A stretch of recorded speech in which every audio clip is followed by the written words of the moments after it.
Most probably the basting dress repaired by Mrs. Marbury's expert hands. All the main articles referring to the ABC case are here, from the Churston murder onwards. Nothing before that date.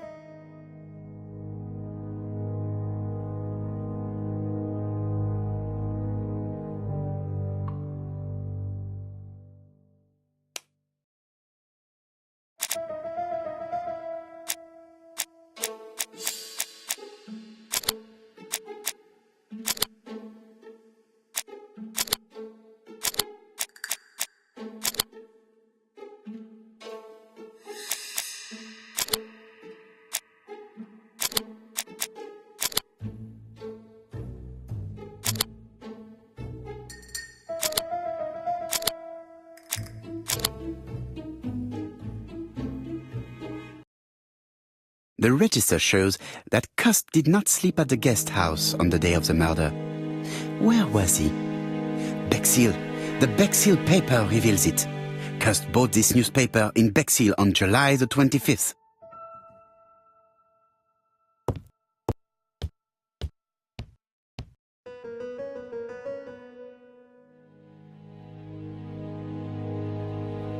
Cust is parsimonious.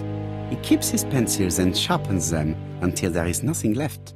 It is clear that he did not grow up in luxury.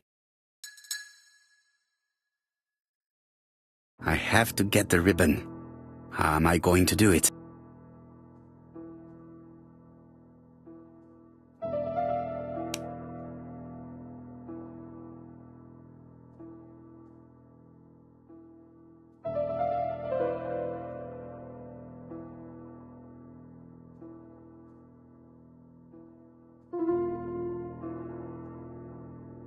Something is blocking the ribbon.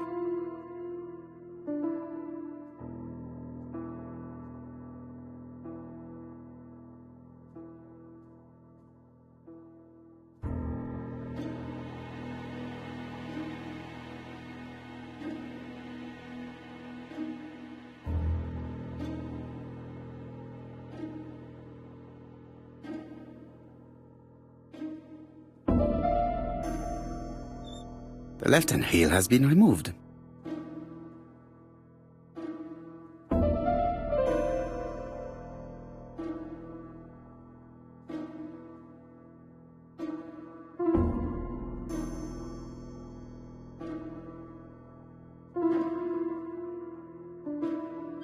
The right-hand heel has been removed.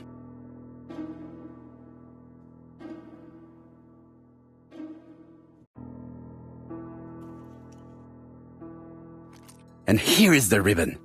Let us see if it was indeed used to write the letters sent by ABC. I only need the ink ribbon for my inquiry. I will let Jack clean the keyboard if he wishes.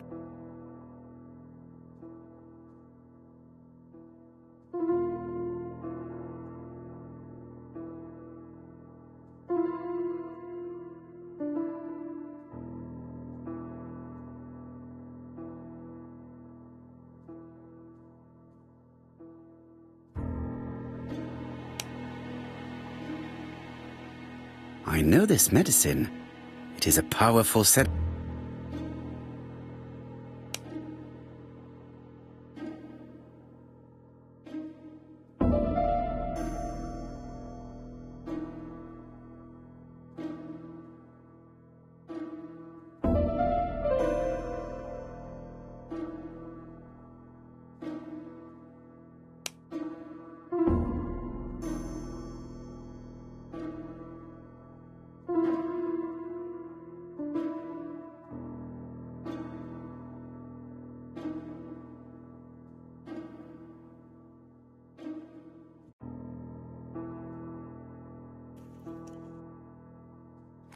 And here is the ribbon.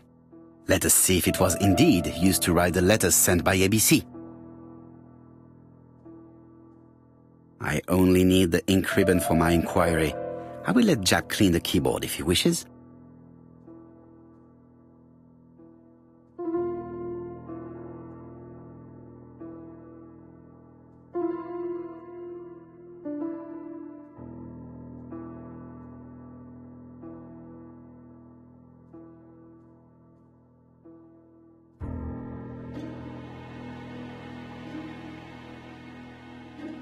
All the letters announcing the murders were written on Cust's typewriter. No use continuing the inspection of this room. I've seen all there is to see.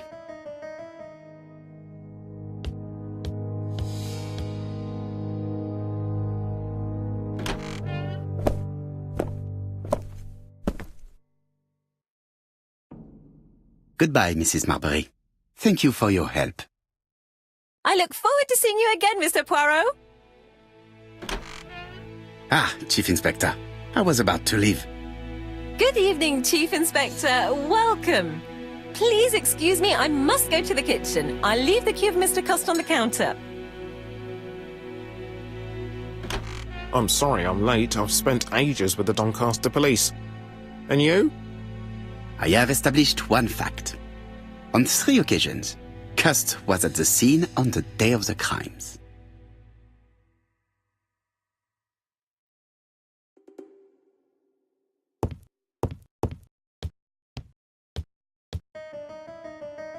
It looks like I've found the real master of this house.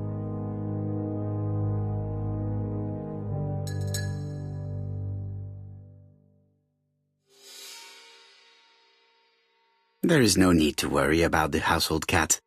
I'm sure that Mrs. Marbury lets it do what it pleases.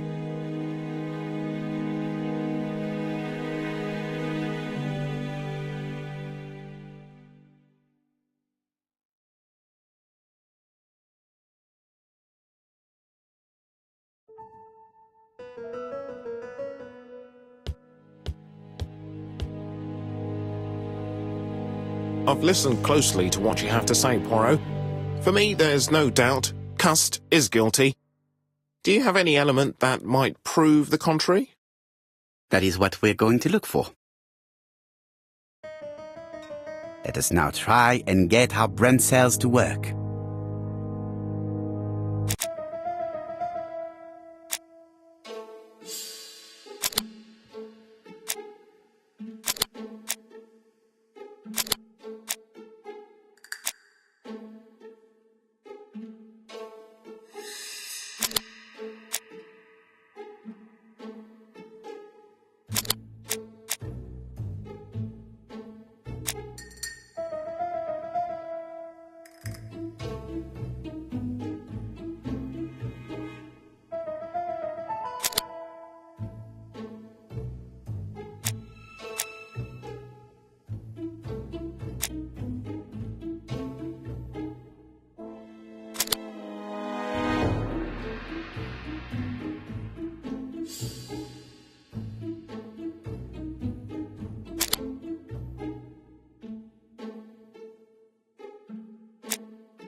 The evidence against Cust is overwhelming. His presence at the scenes, the knife, the blood-stained shirt, the ABCs in a box.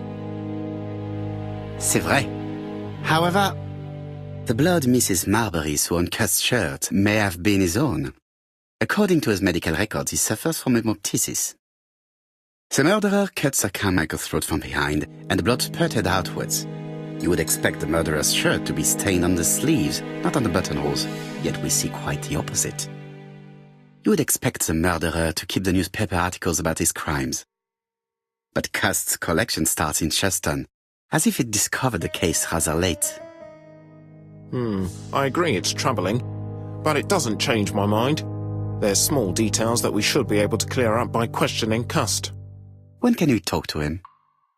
Doncaster is sending him to us on the first train. Are they questioning him already? He says he can't remember a thing. It's plausible. Doctors say he suffers from absences and amnesia. Mrs. Marbury has confirmed this. He may have done the murders in an altered state. A familiar situation. It's not enough to clear his name. Dr. Thompson insisted that even if you don't know what you're doing, you never commit a murder without wanting to. Très intéressant. I shall remember that. Right. I'll go and examine the suspect's room. Chief Inspector, I took the liberty of removing a few clues to examinator. All right, we'll discuss them tomorrow. In the meantime, I'm going to see if you've missed something.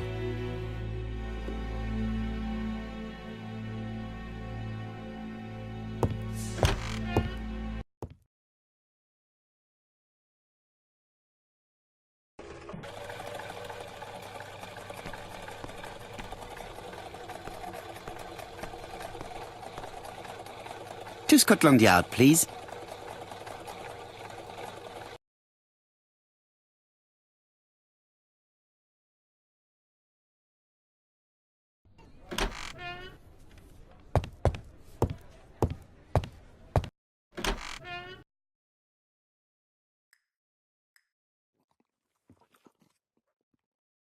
It is now the right time.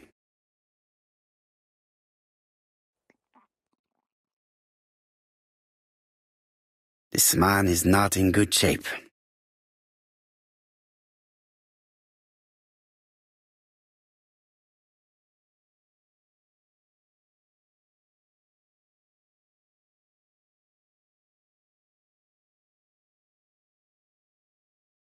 He is worried and very tired, and other police have been hard on him.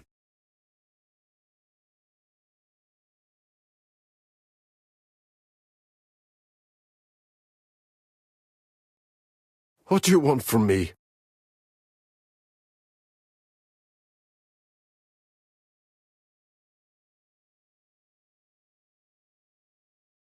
Good day, Mr. Cust. I am Hercule Poirot. Ah, you're the detective.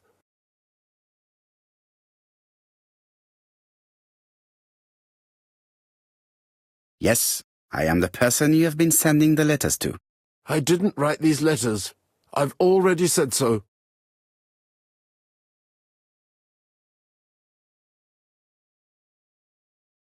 Maybe you forgot that you wrote these letters. Yes, it's true. Sometimes I forget. Maybe I did type them.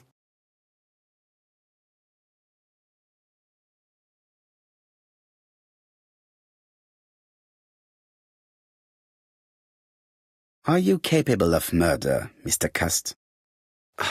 All these questions are giving me a headache.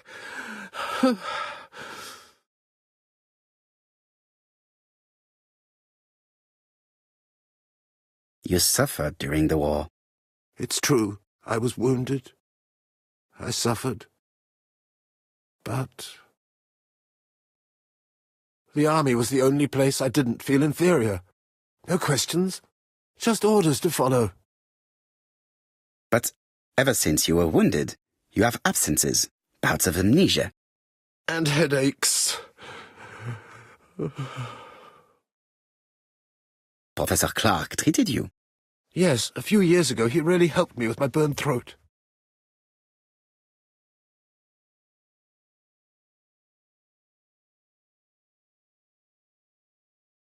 Of course, you never considered killing a doctor who took such good care of you. No, never.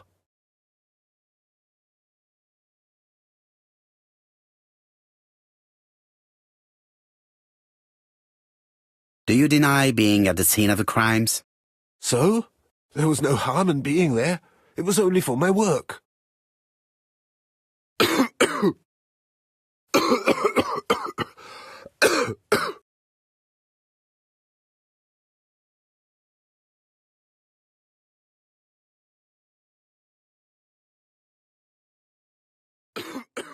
He is in no state to reply. Poor man. If only I could help him.